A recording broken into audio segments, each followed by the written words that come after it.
Hey everybody, just want to share a quick little insight from my study General Conference this morning. I was listening to the October 1933 General Conference, and presiding bishop David A. Smith, who's a member of the presiding bishopric, he was speaking about learning the gospel and learning how to become spiritual. And he talked about the fact that learning alone is not sufficient, that we do need to study. We need to study the scriptures. We need to study and truly understand what the prophets and apostles of old, as well as the ones today, are saying. But that is not going to make us spiritual. That spirituality comes when we apply that learning through service. And I thought this was really interesting because it wasn't too long ago that I was listening to Stephen L. Richards talk about the fact that an elders quorum is supposed to be three things. He's supposed to be a class, a fraternity, and a service unit, or a service organization.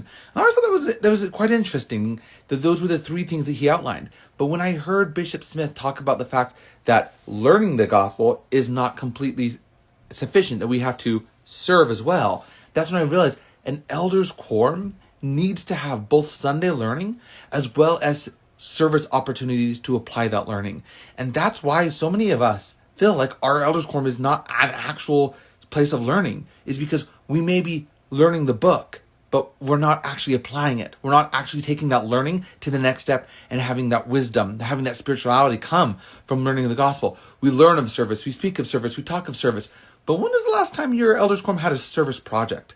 Now, I'm not talking about simply helping somebody move. That's something that I would do as a neighbor for anyone, regardless of whether or not they were a member and regardless of whether or not my elders quorum is there. That's not really service. That is baseline being a neighbor. My real question is, when was the last time you had a meaningful service opportunity and a service project as an elders quorum? When was the last time you had an opportunity to put the gospel in action? That's one of the three reasons and the three main missions of an elders quorum.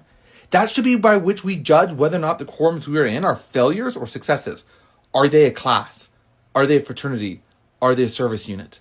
And so ask yourself, when was the last time that you had the opportunity within the structure of your quorum to apply what you were learning on Sunday and to actually develop spirituality through service, through priesthood service, through the divine authorized channel that the Lord has established, the elders quorum?